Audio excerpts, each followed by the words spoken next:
just asked an AI chatbot to name the scientist who invented the telephone. It said Alexander Graham Bell. Fine. Then I asked it to give me an exact quote from Bell about his invention. It gave me one. Totally confident. Beautifully written.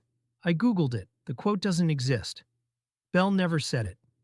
The AI didn't just get something wrong. It invented a quote, attributed it to a real person, and delivered it with complete confidence. Zero hedging. Zero, I'm not sure. Just a made-up fact presented as history, and the chatbot had absolutely no idea it was wrong. This is the weirdest part of AI that almost nobody talks about. These systems aren't being deceptive on purpose. They're not trying to trick you. They're doing something way stranger. They're hallucinating. And today, I'm going to show you exactly why this happens, how to spot it coming, and what you can actually do about it. By the end of this video, you're going to understand the one fundamental thing about how AI works that explains literally all of this. And I'll show you 3 dead simple tricks to catch a hallucination before you trust it. Stick around. Okay, so here's what most people get wrong about AI chatbots. They think these things work like search engines, like the AI is looking things up in a database somewhere and reading back the answer. That's not what's happening at all. An AI chatbot like ChatGPT or Claude is actually doing something called next token prediction. And I know that sounds technical, but stay with me because this is the whole story. Think of it like this. You're playing a word prediction game. I say peanut butter and you say jelly. Why? Because you've read those words together thousands of times. Your brain learned the pattern? It's predicting the most likely next word. That's literally what a chatbot is doing, except at scale. It's been trained on billions and billions of words from the internet. So when you ask it a question, it's not thinking or looking anything up. It's predicting what sequence of words would most likely come next, based on everything it learned. And here's where the hallucination happens. The chatbot doesn't actually know the difference between true information and plausible-sounding information. Both look the same to the neural network. If something sounds like it could be true, if the words flow naturally, if it matches the pattern of how people typically write about that topic, the AI will generate it. It's like if I trained you on every spy movie ever made, then asked you to write a spy movie. You'd probably generate something that sounds exactly right. Dramatic tension, plot twists, dialogue that flows. But I never showed you an actual spy operation. You're just pattern matching. The chatbot is doing that with facts.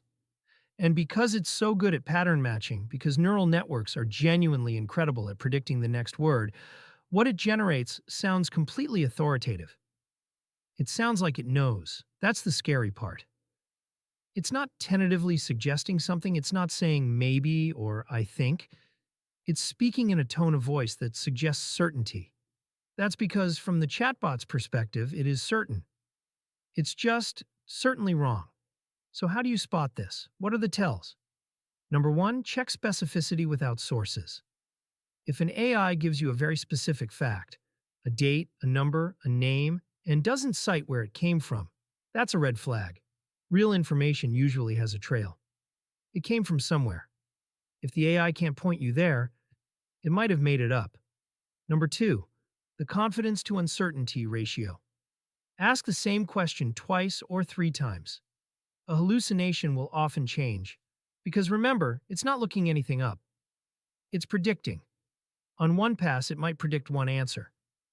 On another pass, a slightly different one. Real knowledge doesn't do that. Number 3, trust your instincts about obviously suspicious claims. If an AI is making a huge claim, something that would be major news, something that contradicts what you know, and it's delivering it casually like it's common knowledge, that's a hallucination signature. Genuinely surprising information usually comes with caveats. The AI doing it confidently anyway is a bad sign. Now, here's the thing. This isn't a bug that'll go away in the next version. This is baked into how these systems fundamentally work. A chatbot that's really good at predicting the next word will also be really good at confidently generating things that sound true but aren't. Those are almost the same skill. Companies are working on this. They're using techniques like retrieval augmentation. which basically means the AI looks things up in a database before answering, instead of just predicting. But most of the free versions you're using, they're still pure prediction machines. And that's not a reason to stop using them. These tools are genuinely useful for brainstorming, for explaining concepts, for helping you write faster. You just need to treat them like a knowledgeable colleague who sometimes just makes stuff up. Useful, but you wouldn't stake your life on their answer. If you want to try any of the tools mentioned in this video, or if you want to test hallucinations yourself and see it in real time, I've linked everything in the description below. And if you found this explanation useful, I genuinely love to hear which part clicked for you. Drop a comment. And if you want more of these deep dives into how tech actually works, not the marketing version, the real version, hit subscribe. Thanks for watching. I'll see you in the next one.